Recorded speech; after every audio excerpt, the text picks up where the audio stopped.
melibatkan inspektorat juga kami libatkan, Pak. Kemudian dari BKAD juga kami libatkan, dari sekretariat daerah juga kami libatkan. Akhirnya dari awal tuh kami mengadakan pendampingan begitu, Pak. Mulai dari penyusunan perencanaan itu sudah ada pendampingan, sosialisasi pendampingan dan lain sebagainya, sampai dengan terakhir di audit. Kesalahan pasti ada ya, kesalahan ada administrasi biasanya teman-teman ini, karena kan kadang-kadang pemahaman terhadap peng-SPJ-an itu kan belum utuh gitu ya, jadi kadang-kadang dalam meng-SPJ-kan kurang rapi dan lain sebagainya. Ini juga terus kita perbaiki gitu, karena memang guru ya, kadang-kadang guru yang biasa mengajar kemudian disuruh mengadministrasikan keuangan, ini yang kadang-kadang kita harus perlu bimbingan dan perlu pendampingan terus gitu.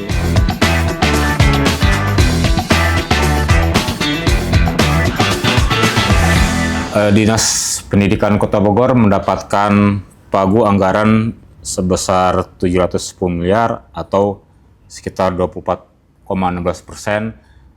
dari jumlah APBD Kota Bogor sebesar 2,9 triliun. Salah satunya akan digunakan untuk pembangunan 2 unit sekolah baru. Untuk lebih jelasnya, di sebelah saya ada Sekretaris Dinas Pendidikan Kota Bogor, Bapak Hendres Nugroho. Ya, Assalamualaikum, Pak. Waalaikumsalam. Ya, gimana kabar sehat, Pak? Alhamdulillah, baik. Ini Pak, kita langsung saja mungkin bisa dijelaskan 710 miliar itu selain untuk apa? Pembangunan 2 unit sekolah itu untuk apa aja? Buat anggaran untuk 2025 ini, Pak. Baik, terima kasih, Pak. Jadi memang sesuai amanat undang-undang barangkali ya, untuk anggaran pendidikan itu kan minimal 20%, tapi alhamdulillah Kota Bogor sampai dengan tahun ini sudah memenuhi, jadi sudah lebih dari 20%. Jadi untuk anggaran kami tadi disebutkan sekitar 700-an miliar, itu memang sebagian besar itu untuk gaji sebetulnya, gaji guru dan tenaga kependidikan yang ada di Dinas Pendidikan, itu lebih dari setengahnya barangkali untuk gaji. Kemudian yang lainnya dipergunakan untuk BOS, bantuan operasional sekolah, yang langsung diberikan kepada siswa melalui sekolah untuk operasional dan lain sebagainya. Nah, yang sisa dari itu barangkali kami pergunakan untuk pertama barangkali untuk meningkatkan kualitas sarana prasarana, pembangunan sekolah baru, rehab sekolah, kemudian pembelian meja kursi dan lain sebagainya. Kemudian juga digunakan untuk peningkatan kualitas tenaga kependidikan untuk guru, ada pelatihan guru ya, kemudian ada bintek, diklat dan lain sebagainya. Jadi kalau dilihat besar, tapi itu sebagian besar memang untuk pemenuhan gaji guru dan tenaga kependidikan yang ada di Dinas Pendidikan. Ya, ini mengenai pembangunan 2 sekolah baru ya. Itu untuk SMP atau SD, Pak? SMP. SMP. Ya. SMP apa ya rencananya? Rencana mau kami beri nama begitu, SMP Negeri 22 dan SMP Negeri 23, karena sampai dengan hari ini barangkali kami memiliki SMP Negeri itu 21 ya. 21 ya. Jadi mudah-mudahan kita bisa nambah 2 lagi sekarang. Itu satu dari 2 ini satu atap berarti ya? Bukan satu atap sebetulnya, istilahnya terpadu Pak ya, terpadu ya. Antara ada SD dan SMP dalam satu lokasi begitu ya. Tapi manajemennya tetap beda, SD sendiri, SMP sendiri, tapi satu lokasi SMP itu terpadu. Di lokasi di mana aja, Pak? Yang SMP 22 itu di Duta Pakuan, dulu SD Duta Pakuan di Bogor Timur ya. Kemudian SMP 23 itu di Cimahpar, di Bogor Utara dulu, lokasi SD Cimahpar. Oh. Udah ada lokasi tanahnya mungkin, atau mungkin nginduk ke SD Cimahpar? Sudah ada tanahnya, dan fisiknya juga sudah sebagian sudah terbangun lah sampai dengan tahun anggaran 2024. Ya, sebenarnya penambahan SMP ini tujuan untuk apa, Pak? Ya, jadi latar belakangnya bahwa memang SMP negeri di Kota Bogor itu kan jumlahnya hanya 21 ya, untuk melayani mungkin lulusan dari sekolah dasar yang ingin masuk ke negeri. Jadi animo masyarakat untuk menyekolahkan anaknya di negeri itu kan besar, sedangkan jumlah sekolah negeri terbatas. Jadi kami ingin memperluas begitu ya pelayanan pendidikan dengan menyediakan sekolah negeri tersebar begitu di setiap kecamatan bisa diakses oleh sekolah negeri itu intinya. Apakah ini ada kaitan dengan sistem zonasi, di mana kan kalau zonasi ini kan seperti kita tahu ya, menghitung apa jarak dari tempat tinggal ke sekolah. Pak mungkin itu mengakomodir hal itu, Pak? Ya, antara lain itu, Pak. Antara lain untuk daerah-daerah yang jauh dari sekolah negeri kita dekatkan begitulah dengan pelayanan sekolah negeri. Jadi anak-anak di sekitar itu bisa masuk ke sekolah negeri itu. Rencananya mulai kapan, Pak? Di bulan apakah, dan mungkin target berapa lama untuk penyelesaian 2 sekolah baru ini? Kalau targetnya di 2025 ini selesai, Pak, karena 2 tahap ya. Tahap pertama 2024, tahap kedua 2025. Jadi mudah-mudahan tahun ini kalau insya Allah semuanya lancar, kita bisa menerima siswa baru di 2 sekolah ini. Gitu. Berarti di kegiatan belajar mengajar di tahun ini berarti ya? Ya, insya Allah bisa ini sudah bisa digunakan gitu. Iya, Pak. Kalau berbicara soal ini, Pak, soal mutu dari pendidikan ya, kualitas pendidikan. Tadi kan sekolah ya, otomatis ada sekolah baru, harus ada tenaga pendidik juga ya. Nah, Kota Bogor siap nggak untuk guru-gurunya gitu kan? Apakah cukup dengan jumlah yang ada atau mungkin butuh penambahan untuk mengajar di total kan 23 SMP ya, berbagi ditambah SD negeri yang mungkin ada puluhan ya. Gimana, Pak? Ya, kalau untuk tenaga pengajar memang sesuai dengan kebijakan pemerintah ya, kami tidak boleh mengangkat tenaga baru. Jadi kami memanfaatkan tenaga yang ada lah, kurang lebih seperti itu. Jadi memang kondisi untuk guru dan tenaga kependidikan itu tiap bulan itu rata-rata antara 10 sampai 20 pensiun yang PNS yang pensiun. Nah, ini sementara untuk tenaga yang baru kan untuk sampai dengan hari ini itu hanya P3K saja ya, dari P3K. Jadi kami mensiasatinya dengan mendistribusikan lebih merata begitu kepada sekolah-sekolah yang ada. Kemudian untuk sekolah-sekolah yang baru kemungkinan nanti kita ada penugasan lah, ada penambahan tugas lah bagi guru-guru yang ada di sekolah sekitar untuk mengajar di sekolah yang baru sambil menunggu kebijakan pemerintah barangkali ada penambahan tenaga. Jadi kita memanfaatkan tenaga yang ada dulu. Artinya belum ada kendala ya sampai saat ini? Ya, masih bisa kita atasi lah, kendalanya ada tapi masih bisa berjalan gitu. Iya. Terus mengenai ini, Pak, mengenai masih soal guru ya. Nah, tadi kan disebutkan bahwa Dinas Pendidikan Kota Bogor itu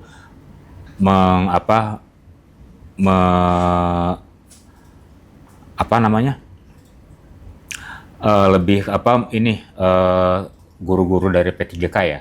Jadi ada kemungkinan nggak guru-guru P3K ini mungkin itu apakah dari sekolah negeri atau mungkin ada guru dari sekolah swasta juga, Pak?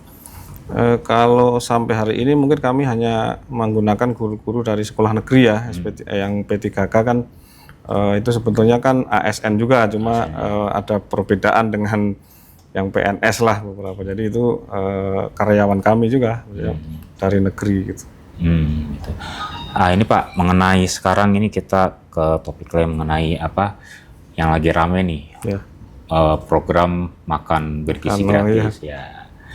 Saat ini ada berapa sekolah SD dan SMP gitu yang mendapatkan program MBG ini di awal 2025 ini, Pak? Ya, jadi program makanan bergizi gratis ini kan dilaksanakan oleh Badan Gizi Nasional, Pak ya, dari pusat lah gitu. Kami dari Dinas Pendidikan terutama itu sebagai penerima manfaat lah. Karena lokasinya barangkali ada di sekolah dan untuk para peserta didik, para sekolah. Nah, sampai dengan hari ini ada 25 ditambah berarti 31 sekolah yang mendapatkan program makan bergizi gratis ya. Dan ini mungkin akan bertambah setiap harinya atau setiap bulannya karena ini mungkin baru awal gitu ya. Jadi belum semua mendapatkan karena mungkin kendala dari dapur umumnya barangkali, tapi untuk awal ini ada 25 ditambah 9 berarti 34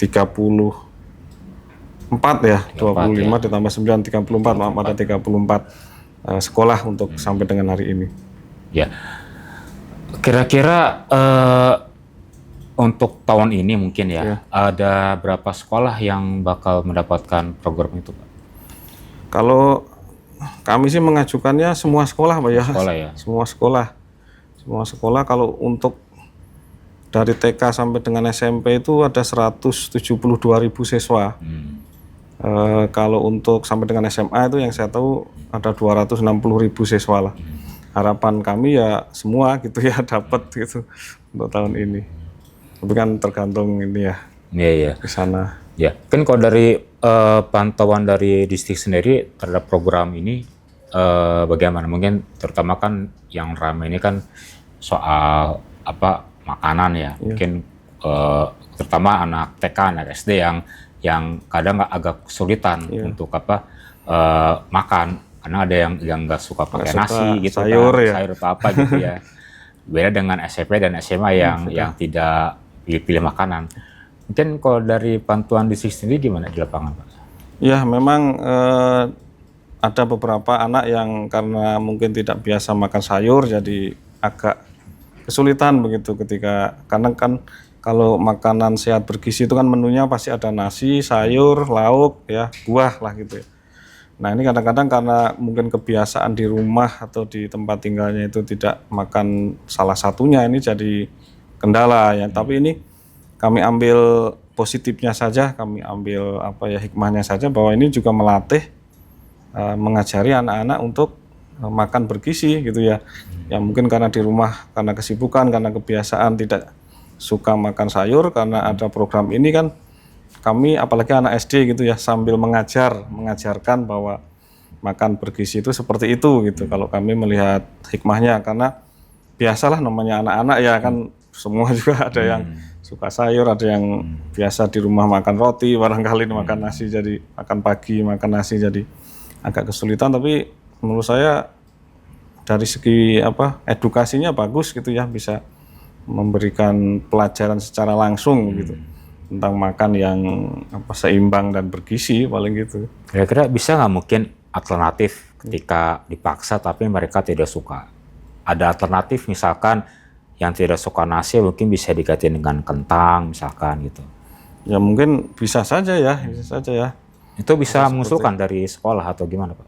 Belum sampai ke situ ya. Kita hanya diberikan sesuai dengan menu yang sudah dibuat oleh dapur umum. Dan mungkin gizinya juga sudah diperkirakan oleh Badan Gizi Nasional ya, yang seimbang itu seperti itu, mungkin seperti itu. Ya. Kenapa Dinas Pendidikan belum dilibatkan untuk katakanlah sebagai bagian dari dapur umum? Kalau untuk dapurnya memang belum, Pak ya, karena dapur kan tempat masaknya barangkali ya. Untuk tempat masak mungkin yang saya dengar memang Dinas Kesehatan yang disertakan karena menyangkut gizinya, kemudian menyangkut petugasnya itu ada pelatihannya di Dinas Kesehatan. Kalau di kami lebih memantau ke pelaksanaan di sekolahnya saja barangkali. Sekolah harus siap gitu. Kemudian gurunya harus siap, anak-anaknya harus siap. Dan distribusinya juga sudah diterima dan lain sebagainya. Kalau kami lebih ke itunya sih. Kalau ke dapurnya mungkin ke kesehatan ya, Dinas Kesehatan. Ya, mungkin kami bisa dibilang MBG ini kan baru ya dan serentak lah. Kan misalkan tiap daerah kan juga punya kebijakan sendiri untuk makan siang gratis ini mungkin.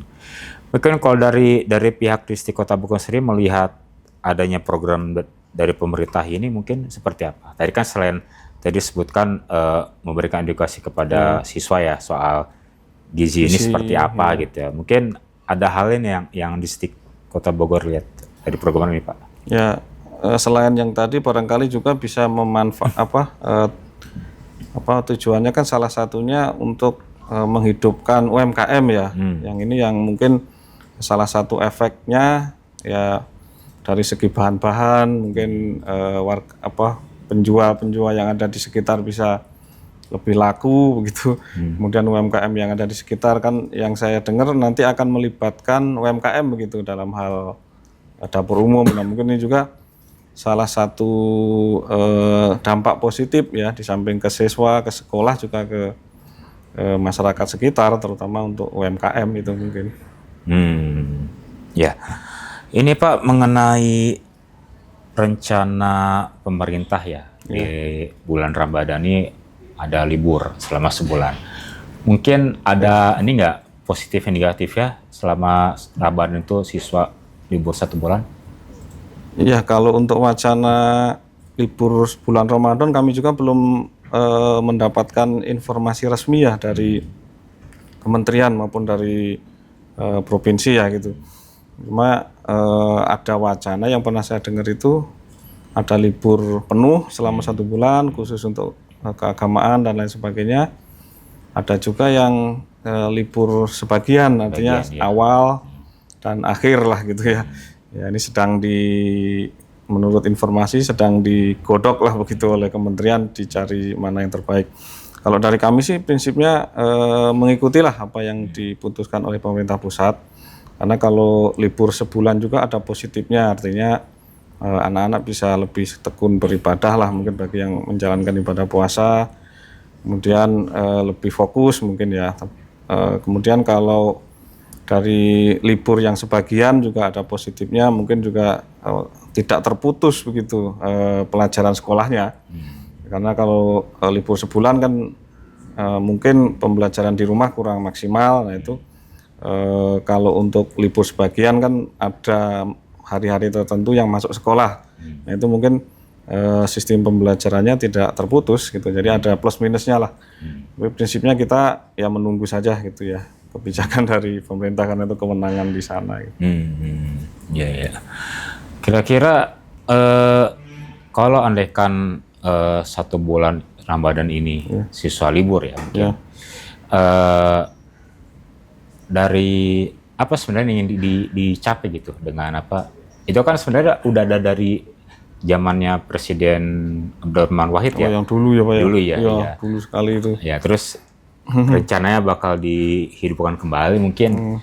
Sebenarnya tuh tujuannya apa sih dengan adanya selama bulan Ramadan ini siswa-siswa tidak belajar gitu?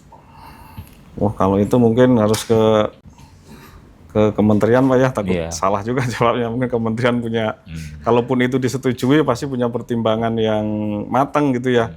Kalaupun mau libur penuh atau libur setengah itu kebijakan di sana. Tapi kalau saya baca-baca di media massa memang ada plus minusnya lah gitu ya. Tinggal nanti mungkin dengan stakeholder, dengan kementerian terkait itu, dengan daerah mungkin dibicarakan lebih insentif lah gitu. Kita ngambil yang terbaik dari keputusan itu gitu aja sih. Ya.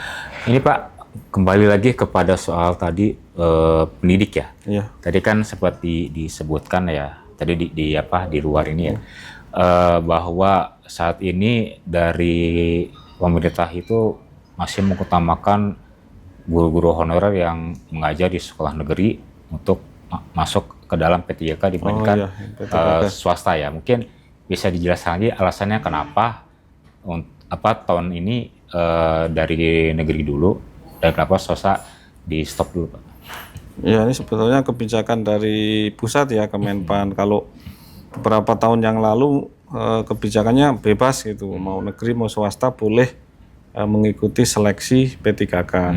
Tapi sudah 2 tahun terakhir ini barangkali kebijakan dari pemerintah pusat untuk yang boleh mengikuti P3K hanya honorer yang ada di sekolah negeri, artinya yang di sekolah swasta belum boleh gitu ya. Ya mungkin juga pertimbangannya dari pemerintah pusat barangkali ya, ini menyangkut tenaga honorer yang ada di sekolah negeri itu kan juga harus diapresiasi lah begitu. Jadi harus mendapatkan apresiasi menjadi P3K. Kemudian juga yang di swasta juga kan SDM mereka kan juga harus bagus gitu ya. Ketika nanti semua masuk ke negeri kan swasta juga mungkin harus mulai dari nol lagi begitu ketika merekrut pegawai. Nah, ini mungkin positifnya seperti itu kita ambil hikmahnya lah.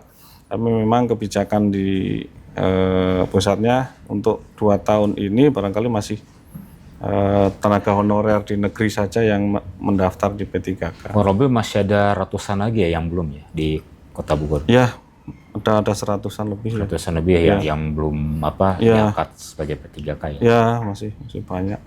Targetnya tahun ini atau mungkin tahun depan semua? Kayaknya masih panjang ceritanya nih Pak. Karena menyangkut anggaran juga ya, anggaran kan digajinya dari pemerintah daerah ya. Menyangkut gaji juga, menyangkut formasi juga, mungkin juga harapan teman-teman sih ya semua gitu ya bisa diangkat statusnya bisa jadi P3K lebih naik daripada honorer lah harapannya gitu. Artinya kan sesuai dengan jumlah kebutuhan ya dari sekolah. Misalkan sekolah ini butuhnya hanya 5 guru P3K, ya kan? Ada yang mungkin butuhnya 10 atau 20, itu berarti tergantung dari kebutuhan sekolah sendiri ya? Ya, nanti biasanya kan kami mengajukan usulan dulu Pak ke Kemenpan ya, Kemenpan ke Kemendikbud.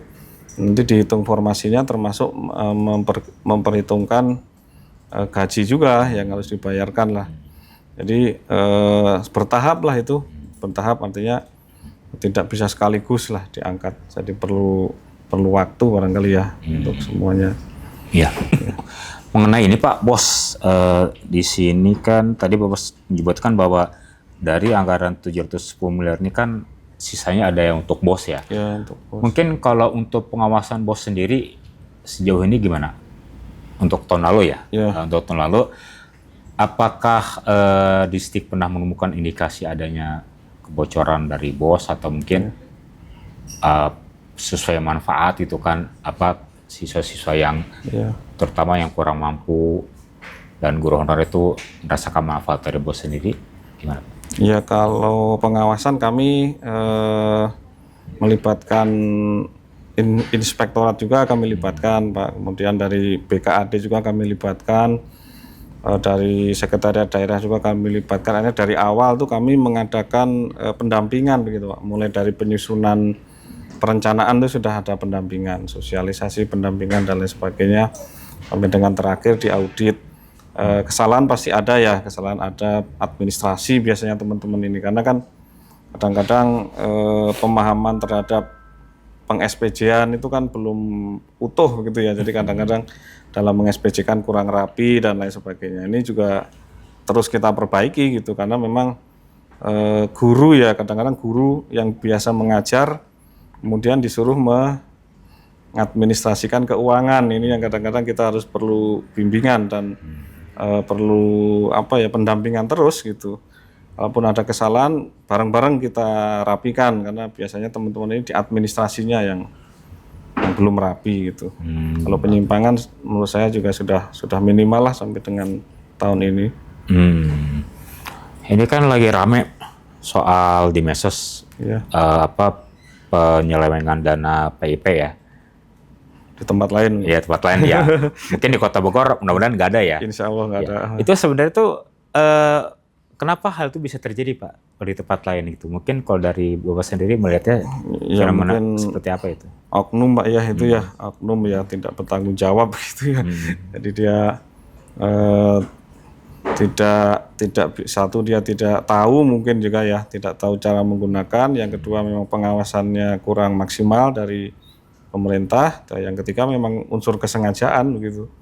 Yang dia ada niat barangkali ya untuk menyelewengkan lah begitu. Itu mungkin kalau yang penggunaan anggaran, tapi insya Allah di Bogor sih sampai hari ini tidak ditemukan di Kota Bogor. Artinya mungkin instruksi apa atau arahan apa yang diberikan oleh distrik kepada para kepala sekolah gitu kan, supaya PIP ini benar-benar digunakan dengan semestinya dan disalurkan kepada yang berhak menerimanya gitu.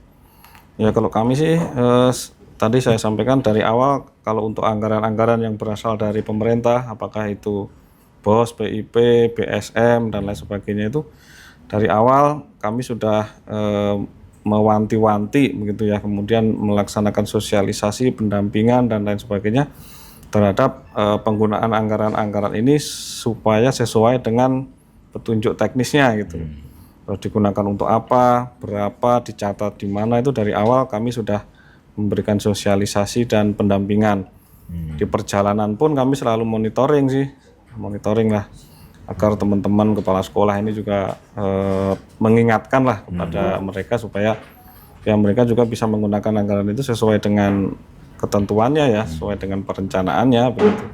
Jadi sinergi lah dengan dinas dan instansi yang lain gitu. Untuk Kota Bogor berapa sih Pak anggaran PIP ini? Wah kebetulan nggak dicatat kalau Pak. ya, kalau yang sampai rinci-rinci sih nggak ke bawah. Iya. Tapi artinya kan bahwa pengawasan itu tetap ada ya dari Ada Pak, Kota ya Bogor. ada dari bidang, kalau SD, bidang SD, SMP, kemudian juga tadi melibatkan unsur yang lain lah gitu ya, inspektorat, BKAD, bagian penyusunan program dan lain sebagainya itu kita sertakan lah begitu. Ya. Sebenarnya kalau dari distrik Kota Bogor sendiri untuk program di 2025 ini apa aja Pak? Mungkin tadi kan selain tadi pembangunan 2 unit sekolah baru, terus juga otomatis yang P3K tetap ada gitu ya. Mungkin apalagi mungkin yang kira-kira perlu diketahui oleh masyarakat. Ya kalau kami itu rencana akan merger SD Pak. Beberapa SD itu akan kami merger karena memang secara lokasi juga berdekatan dan sempit begitu ya. Kemudian siswanya juga tidak banyak. Ini beberapa akan kita merger. Kemudian gurunya juga kan bisa didistribusikan ke tempat lain. Jadi hasil analisa kami itu ada 12 sekolah SD yang mau kami merger lah. Terutama yang berdekatan dan siswanya sedikit itu kami merger. Mengefektifkan tenaga yang ada lah begitu. Kemudian yang lainnya barangkali berkaitan dengan yang putus sekolah. Ini kan di kami masih banyak Pak yang tinggi Pak ya? Kurang lebih terakhir itu pendataan 2000-an ya. Banyak itu juga. Yang putus sekolah, artinya yang sekolah tidak melanjutkan gitu ya. Terus yang sama sekali tidak tercatat dia sekolah itu juga ada. Nah ini PR kami di 2025 rencana ini akan kami tuntaskan lah begitu. Jadi mereka ini kan usianya kadang-kadang sudah melewati usia sekolah di jenjangnya masing-masing. Katakanlah dia usia 17 tahun lulus cuma SD gitu ya. Nah ini kadang-kadang kan kita perlu penanganan khusus, tidak mungkin dia dimasukkan ke SD lagi gitu. Kan karena sudah besar. Nah ini akan kami salurkan ke PKBM yang kejar paket ABC itu. Ya jadi kami mempunyai program itu namanya Japati ya, jaringan anti putus sekolah. Jadi kami mempunyai agen lah begitu ya di kelurahan-kelurahan, para kader posyandu, kader PKK dan lain sebagainya itu kami jadikan agen. Kami mendata sekitar 2000 lebih ini yang putus sekolah ini kami kasihkan ke mereka. Nanti mereka membujuk lah ibaratnya, membujuk orang-orang yang sudah putus sekolah ini untuk mendapatkan pendidikan formal. Nah, akhirnya diajak ke PKBM itu Pak, diajak ke PKBM yang belum lulus SMP misalnya kita suruh ke kejar paket B, yang belum SMA disuruh kejar paket C. Nah ini akan kita subsidi lah gitu, kita kasih biaya operasional ke masing-masing PKBM yang ketitipan oleh orang-orang ini. Jadi diharapkan warga Kota Bogor lah begitu ya, minimal sih lulus SMA begitu, punya ijazah paket C lah. Kalau untuk universitas kan udah beda ya ceritanya, itu sudah jauh. Itu yang program 2025 yang mungkin akan kita gas gitu ya, akan kita prioritaskan di samping pembangunan sekolah baru dan lain sebagainya. Iya, itu Oh, SD aja Semua jenjang. pendidikan. Ya, ada yang sama sekali tidak tercatat, dia nggak sekolah juga ada. Itu yang berarti dia harus kejar paket A dulu misalnya. Itu berarti merata ya? Merata di itu, Pak. 6 kecamatan Di berarti. 6 kecamatan. Sedang kami sisir ini. Dari akhir tahun kemarin, Pak Kadis manggil camat-camat semua, dikasih datanya gitu ya, silahkan dicek lagi, silahkan dibujuk gitu ya. Kalau masuk ke PKBM silahkan lapor ke kami, nanti kita bantulah. Itu faktor apa tuh? Kenapa mereka bisa putus sekolah? Beberapa faktor sih Pak. Yang pertama memang mungkin ekonomi ya, mungkin ya. Ekonomi dalam arti kadang-kadang itu kalau sudah bisa nyari uang ngapain sekolah kan gitu ya. Misalnya sudah jadi jadi pengamen misalnya kan udah dapat uang dah. Yang penting bisa nulis, bisa membaca udah, itu ada seperti itu. Kemudian faktor lingkungan gitu. Ada beberapa daerah yang memang lingkungannya ya ngapain sekolah tinggi-tinggi gitu ibaratnya. Yang penting udah bisa nyari uang. Kadang juga faktor keluarga lah ya, karena keluarganya ya mohon maaf broken home dan lain sebagainya, anaknya nggak ada yang ngurus, ibunya nggak mengurus, bapaknya nggak mengurus, neneknya juga mengabaikan, akhirnya anaknya tidak sekolah. Itu ada seperti itu. Artinya mungkin treatment apa yang bakal diberikan oleh distrik ya? Iya. Terutama tadi kan kepada PKBN ya, untuk apa supaya ini loh yang 2000 siswa ini putus sekolah ini mau gitu untuk kembali bersekolah gitu kan. Yang pasti kan mereka dibujuk untuk masuk ke PKBM ya, karena kalau PKBM kan lebih luas ya, lebih leluasa lah sekolahnya. Artinya di situ sekolah juga tidak tiap hari, kadang seminggu 2 kali, ada yang 3 kali, ada yang sekali dan lain sebagainya. Kemudian lingkungan pembelajarannya juga kan tidak sekaku kalau sekolah. Jadi mereka tidak minder lah istilahnya gitu ya. Ketika dia mau masuk sekolah negeri sekolah formal kan minder kadang-kadang kan, udah merasa sudah tua gitu, kemudian merasa mungkin komunitasnya berbeda, itu agak minder. Tapi dengan masuk ke PKBM itu kan lingkungannya lebih kekeluargaan. Jadi kita bujuk mereka, ayo masuk kejar paket B misalnya atau kejar paket C itu. Ketika dia ke sana dia merasa bahwa lingkungannya lingkungan yang familiar, nyaman bagi dia. Nah, ini yang kami tawarkan pada orang-orang yang atau teman-teman yang belum bisa menikmati pendidikan formal ini untuk mendapatkan ijazah, karena bagaimanapun ijazah kan masih diakui sebagai itu ya, tolak ukur lah untuk mendapatkan pekerjaan dan lain sebagainya. Ini Pak, ngomong-ngomong soal ijazah ya, kan sempat ramai ya mungkin di tingkat SMK ya, SMA ya, ada penahanan ijazah gitu kan. Ya, mungkin kalau di tingkat SMP sendiri ada nggak apa yang masih melakukan hal itu? Jadi sekolah melakukan penahanan ijazah kepada siswa gitu kan yang melakukan ingin melanjutkan ke SMA gitu. Kalau untuk sekolah negeri itu tidak ada Pak. Kalau sekolah negeri itu semua harus dikasih ya. Kalau untuk sekolah swasta ada memang. Di SMP pun ada, kalau di SD sudah tidak ada. Di SMP ada, apalagi mungkin SMA, SMK. SMK yang paling banyak yang saya tahu. Tapi kami ada program Pak, program penebusan ijazah. Jadi bagi peserta didik ya yang berasal dari keluarga tidak mampu, yang ijazahnya belum ditebus, itu kami berikan insentif, kita berikan bantuan uang lah gitu. Jadi untuk menebus ijazah yang belum dikasih, udah tahun ketiga barangkali ini ya yang sekarang ini.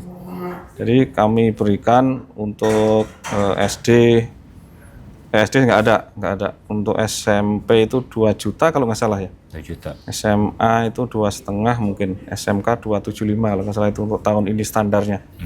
Jadi uang itu kita berikan ke sekolah. Sekolah ini uang buat si A, berapapun tunggakannya, mau nggak uang segini kamu ngasih gitu. Ibaratnya misalnya saya tunggakan saya 5 juta, Pemda hanya bisa ngasih 2,5 juta. Sekolah mau nggak dengan 2,5 juta ini ijazahnya dikasih gitu. Tapi sekolah mau biasanya. Itu untuk per orang berarti ya? per orang. Tapi untuk yang 5 tahun ke sini, kalau 5 tahun ke sana sudah, artinya lulusan 5 tahun terakhir ya. Tahun terakhir itu kami kasih. Kalau sekolah kan mungkin pertimbangannya daripada ijazahnya hilang gitu ya di sekolah, mungkin ya dengan penggantian sebesar itu mungkin mereka juga banyak yang mau sih, banyak yang mau. Ya artinya di SMP di negeri udah enggak ya? Kalau Swasta negeri masih enggak, terjadi, kalau swasta ya masih ada. Iya. Terus juga ini balik ke ini, tadi kan SD sempat apa ada merger sekolah dasar ya, karena kan salah satu jumlah siswa yang sedikit ya, dan juga berdekatan jaraknya ya. Kalau SMP kan juga dulu sempat ini apa SMP gimana Pak?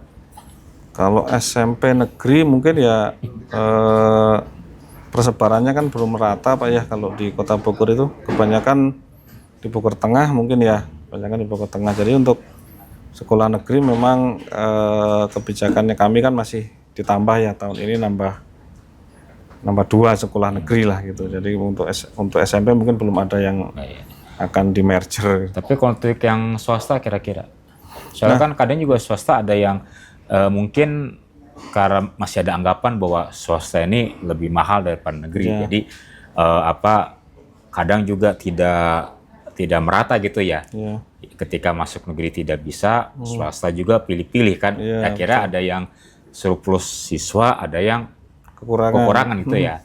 Dan berakhir juga pada penutupan sekolah. Kayak contoh kan salah satu SMP swasta di Bogor Baru kan ada tuh. Sekarang mungkin udah tutup ya karena kekurangan siswa ya. Mungkin kalau dari distrik sendiri melihat hal seperti itu gimana? Ya memang kalau sekolah swasta ini sebetulnya sekolah swasta negeri itu kan sama-sama melaksanakan belajar mengajar Pak ya, sama-sama menjadi binaan kami lah begitu. Hanya kalau swasta barangkali karena tidak full dibiayai oleh pemerintah, makanya mereka membebankan semacam SPP lah kepada peserta didik, dan pembinaannya pun oleh kami yang swasta ini. Jadi kalau swasta memang karena dipegang oleh yayasan gitu ya, kami selalu melakukan koordinasi dengan mereka, punya organisasi itu namanya BMPS, Badan Permusyawaratan Perguruan Swasta. Itu perkumpulan sekolah-sekolah swasta yang ada di Kota Bogor.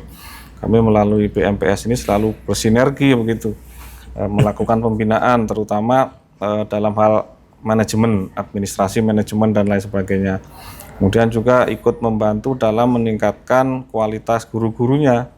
Karena kalau ada semacam program-program guru penggerak misalnya itu selalu kami ajak gitu ya.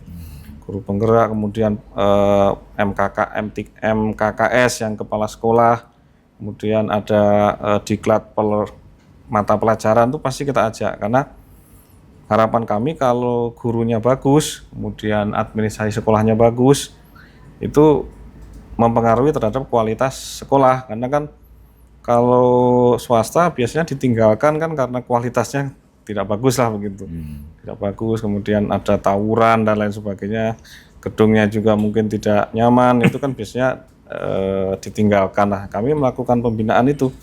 Kemudian juga untuk sarana prasarana kan ada hibah ya. Kalau misalnya sekolah swasta mau membangun ruang kelas baru, itu kan bisa mengajukan hibah ke pemerintah maupun ke pemerintah daerah. Ini yang selalu kami berikan support lah pada mereka, sehingga mereka juga bisa terus eksis begitu, karena sekolah swasta juga banyak yang bagus gitu ya. Beberapa sekolah swasta itu banyak yang bagus, itu yang menjadi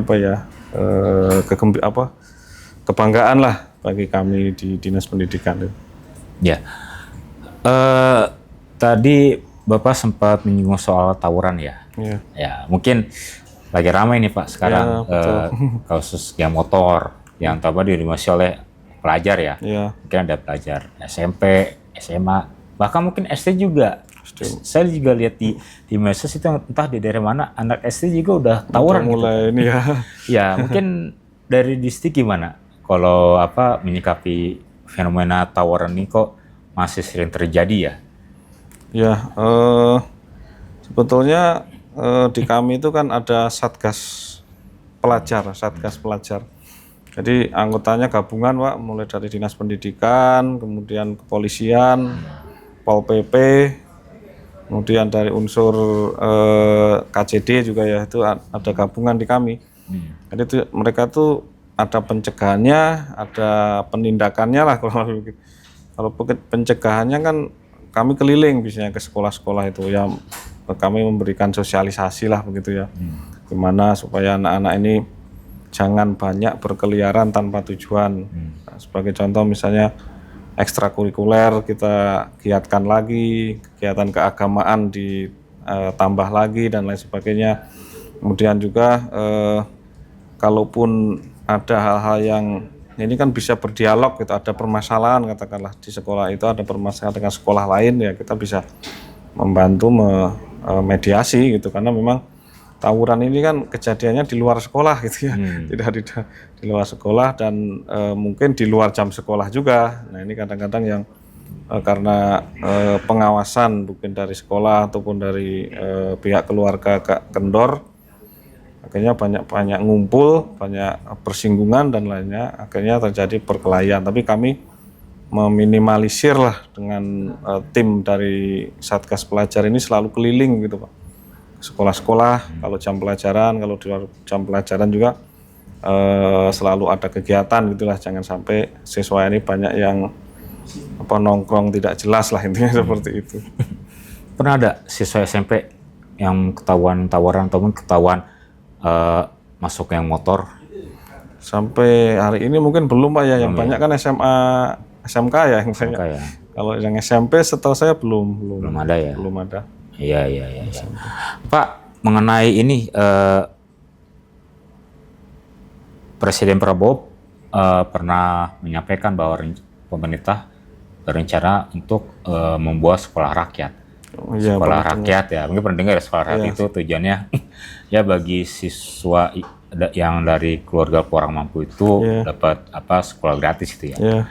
Mungkin dari Bapak sendiri melihat konsep seperti ini apakah sama nggak dengan kayak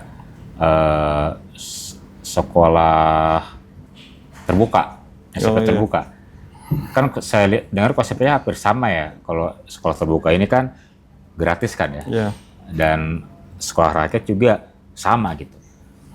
Ya mungkin bagus juga itu ya untuk pemerataan pelayanan pendidikan, terutama untuk sekolah-sekolah negeri gitu. Itu bagus karena jangkauan sekolah negeri itu kan terbatas ya, dengan adanya sekolah rakyat mungkin yang gagasan dari Pak Presiden itu menurut saya bisa menyelesaikan sebagian permasalahan lah berkaitan dengan banyaknya atau beberapa anak yang tidak mendapatkan akses gitu ya. Karena kalau mengandalkan sekolah yang ada dengan daya tampung yang terbatas juga dengan lulusan yang banyak juga tidak semua tertampung di negeri gitu ya. Ya bagus juga itu kalau untuk sekolah rakyat itu. Tinggal nanti kita lihat konsepnya seperti apa gitu ya. Apakah seperti sekolah filial dulu, sekolah terbuka dulu, ataukah memang itu sekolah yang baru yang apa istilahnya itu dengan konsep khusus untuk warga tidak mampu dan lain sebagainya ya, sampai sekarang kan belum ini ya. Tapi konsepnya juga bagus juga lah untuk ini pemerataan pelayanan itu. Ya, SMP pernah ada SMP terbuka di Kota Bogor, Pak? Pernah ada dulu SMP filial tuh di SMP 18 dulu. Ada sekolah filial beberapa tahun lah, sudah beberapa lulusan begitu. Cuma kami evaluasi lagi. Kami hentikan dulu lah sementara, dan mungkin kemungkinan juga akan ada lagi. Kita nyari konsep yang pas lah untuk sekolah terbuka ini, karena sebetulnya kan sekolah terbuka itu dibuka karena tidak ada sekolah di sekitar situ gitu ya. Tidak ada sekolah di sekitar situ, makanya dibuatkan sekolah sementara yang menginduk ke sekolah yang ada gitu. Nah ketika di sekitar situ ada sekolah kan mungkin juga sudah tidak harus ada gitu ya, karena sudah terlayani baik itu oleh negeri maupun swasta sebetulnya. Tapi untuk daerah-daerah tertentu ya bisa saja itu. Itu alasan penghentian karena sudah ada sekolah di sekitar situ atau gimana Pak? Ya, jadi sekolah yang menginduk ini sudah berdiri sendiri sekarang, menjadi sekolah swasta gitu. Jadi sudah punya izin sendiri, sudah punya operasional sendiri ya. Jadi kita hentikan. Jadi yang sekolah yang induk itu sudah jadi sekolah swasta itu. Ya, prosesnya gimana Pak kalau untuk SMP ketika harus menyelesaikan SMP terbuka itu? Ya mungkin harus kita lihat dulu di lokasi tersebut itu Pak ya. Lokasi tersebut jauh dari jangkauan pelayanan pendidikan. Nah, nanti dari dinas mungkin akan membuat semacam kelompok semacam tim lah gitu. Semacam tim untuk membuat sekolah yang menginduk pada sekolah negeri yang terdekat gitu. Intinya kan seperti itu ya. Kita persiapkan dulu tempatnya, apakah memakai gedung yang ada, gedung SD misalnya, atau gedung pemerintahan yang ada, ataukah sewa bisa, ataukah memakai pembelajaran di rumahnya, di rumah warga gitu juga bisa. Prinsipnya sama dengan sekolah biasa sih, hanya dia secara administrasi itu kan menginduk gitu ke sekolah negeri yang sudah ada. Sekolahnya sekolah A siswanya belajar di mana, induknya ada di mana, intinya begitu sih sebetulnya. Filial itu. Filial ya. Baik, kalau ini kita balik lagi ya ke pembangunan sekolah ya. Saat ini masih ada nggak sih Pak SD dan SMP yang kira-kira rusak dan butuh perbaikan? Ya ada Pak, masih ada ya. Ya kami kan punya SD negeri itu, bangunan SD negeri itu 209 lokasi ya. Iya. Yang namanya kita punya rumah pasti aja ada aja lah yang kurang-kurang dan lain sebagainya. Ini kami sudah mendata begitu, mana yang rusak berat, mana yang rusak ringan, mana yang harus direhab total dan lain sebagainya, itu ada di teman-teman Sarpras sebetulnya itu. Ini yang tiap tahun kita anggarkan. Dan di samping bangunan kan mebeler itu juga perlu, artinya meja kursi itu juga sudah banyak yang masih jadul gitu ya, masih kayu, masih apa ya. Itu sudah kami bertahap kami ganti dengan yang model sekarang itu yang kayak plastik itu ya, campuran plastik sama fiber itu ya, yang lebih tahan lama, tahan air dan lain sebagainya. Jadi memang masih ada gitu ya yang harus diperbaiki lah. Ada berapa anggaran yang disiapkan untuk tadi rehabilitasi, renovasi dan mebeler? Oh, harus lihat dulu ini ya. Iya boleh Pak. Apa saran Pak? Iya, soalnya nih kalau per istilahnya per bidang saya juga nggak begitu apal gitu.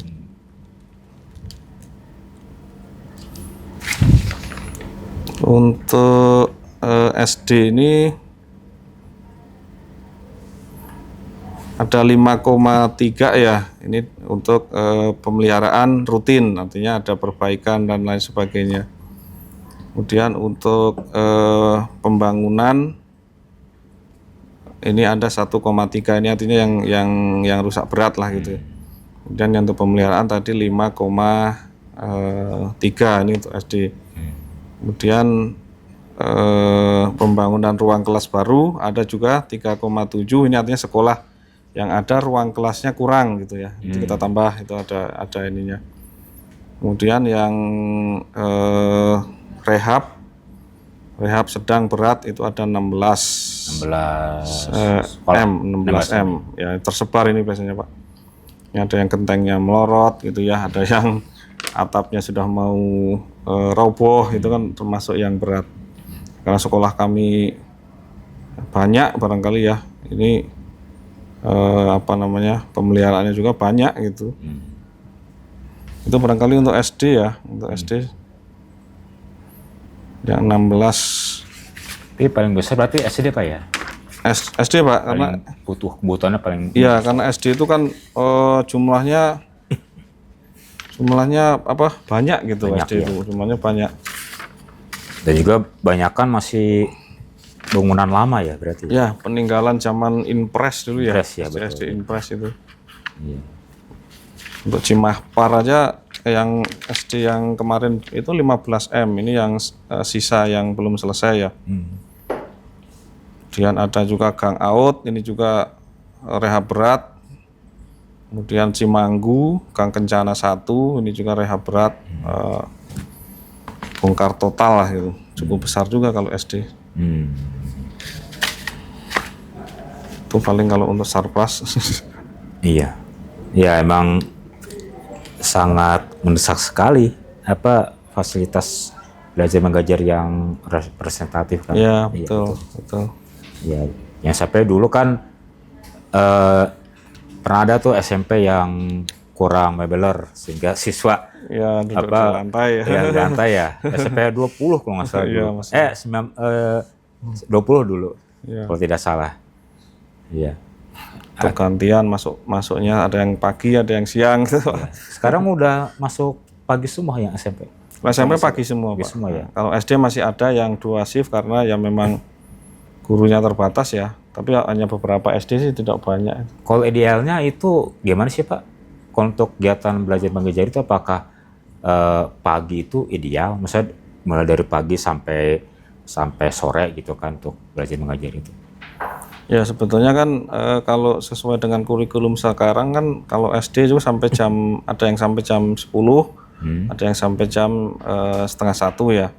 Kemudian ditambah lagi kan ada ekstrakurikuler dan lain sebagainya itu ada yang sampai jam 4 dan lain sebagainya. Nah ini kan sebetulnya itu tadi dalam salah satunya untuk supaya tidak pada tawuran gitu, tidak pada keluyuran lah istilahnya gitu. Jadi waktu banyak digunakan untuk pembelajaran baik itu yang pelajaran maupun yang non pramuka gitu ya, ekstrakurikuler, olahraga dan sebagainya itu kita kadang anak pulang sampai sore gitu.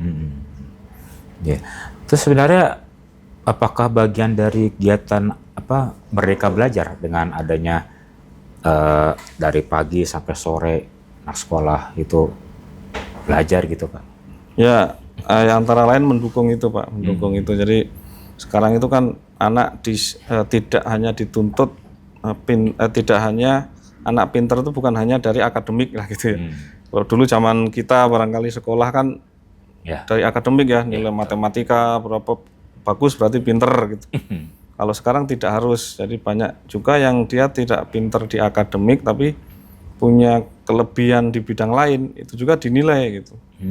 Kan belum tentu anak yang tidak pintar matematika tidak sukses kan, bisa saja mungkin dia pintar pandai dalam apa ini kayak melukis gitu ya, dia bisa sukses.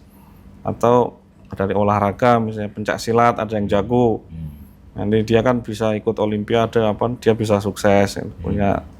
Jadi tidak hanya dituntut dari akademik saja yang bisa menunjukkan anak itu berprestasi, tapi di luar itu pun kita harus gali dan harus asah gitu loh. Dia juga bisa bersaing dengan temennya walaupun secara akademik tidak bagus nilainya. Baik Pak. Oke, terima kasih Pak atas waktunya. Terima kasih. Wah, menarik sekali ini penjelasan dari Bapak. Ya mungkin lain kali bisa update mungkin perkembangan dua sekolah SMP baru ini ya. Insya Allah nanti kalau ada waktu dan ada kesempatan kami bisa berkunjung lagi ke sini, nanti kita bisa ngobrol lebih panjang lebar lagi. Mungkin dengan Pak Kadis sekalian. Siap, nanti Pak Kadis mudah-mudahan bisa hadir. Baik Pak, makasih Pak. Terima kasih. Assalamualaikum warahmatullahi wabarakatuh.